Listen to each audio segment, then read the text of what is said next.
स्नेहाशीष बाबू वर्तमान 2024 साधारण निर्वाचन उपनीत होईछि आपण कुर्मी समाजर प्रतिनिधित्व करुछंती कौन सब रही कुर्मी समाजर दाबी एवं कुर्मी समाजर सामाजिक एवं अर्थनैतिक स्थिति ताकू नहीं आपण कौन मतामत देवे। प्रथमतः मु आपण चैनल को स्वागत जनाऊँगी। जो समाजर कथा को आज जो निर्वाचन रणांगन होउछि ए समाजर बहुत किछि समस्या रही दीर्घ 70 वर्ष धरी यही कुर्मी समाज तार मान्यता पाई आज पल्ली दिल्ली पर्यंत लड़ाई जारी रखी एवं विगत किछि दिन बहुत सरकार जमती केंद्र एवं राज्य सरकार आमको प्रतारणार शिकार करिसंती एवं आमर अस्तित्व आमर भाषा आमर संस्कृति एवं आम परंपरा को केमिति लुप्त कर दिया तार चक्रांत करि आसिचंती। तेणुक आगामी दिन में जो 2024 जो साधारण निर्वाचन रे आसुची तेणुक आम ये समाज चाहूँगी जे जदि जो मान्यता आमर जो दाबी रही से दाबी को जदि आगामी दिन में पूरण न करा जाए ताले ये समाज अर्थात जो राजनीतिक दल आमको आज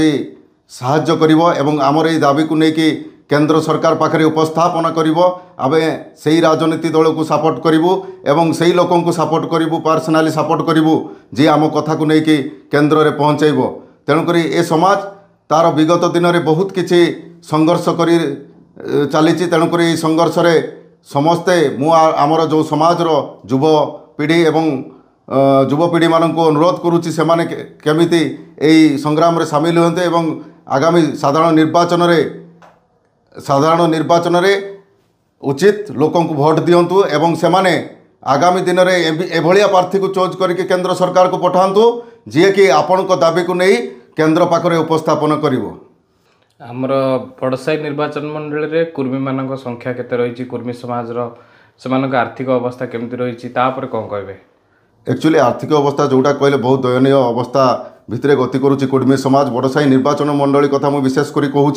कारण एठी बड़साई निर्वाचन मंडली रे 28% कुर्मी भोटर रही। आपड़ जदि जीवे गोटे आमर मेमू ट्रेन चले जदि आप देखिए से मेमू ट्रेन रे 4टा बेलू पहुँचे जी लोक आप दादन खटेगा आज बालेश्वर आज भद्रक आज जाऊँगी से माने जाइए देखिए तार कौ अवस्था आज दादन खटेगा से अलग जिला को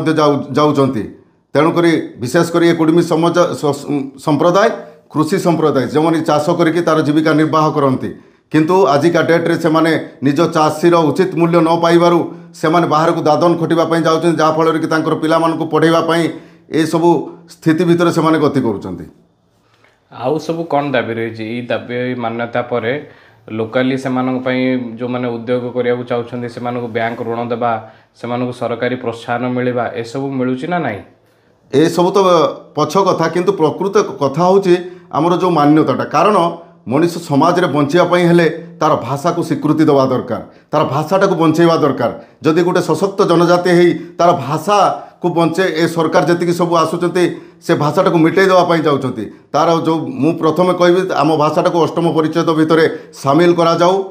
एवं भाषा बंचिले जाकि गोटे जाति बंचो। आपड़ देखो जी भी सब आज राज्य गढ़ी उठी सब भाषापी गढ़ी उठी तेणुक आम गोटे सशक्त जनजाति एवं सशक्त आमर भाषा अच्छी कुडमाली भाषा तेणुक तार मान्यता आम दाबी करुचु। हेले कौन हम भाषा बंचिले तार संस्कृति बंचो तार परंपरा बंचो परंपरा बंचिले तार रीतिनीति परंपरा सब बंचो। तेणुक सरकार को मुझे नवेदन करुच्ची ए सबू दिगरे टिके आगामी दिन में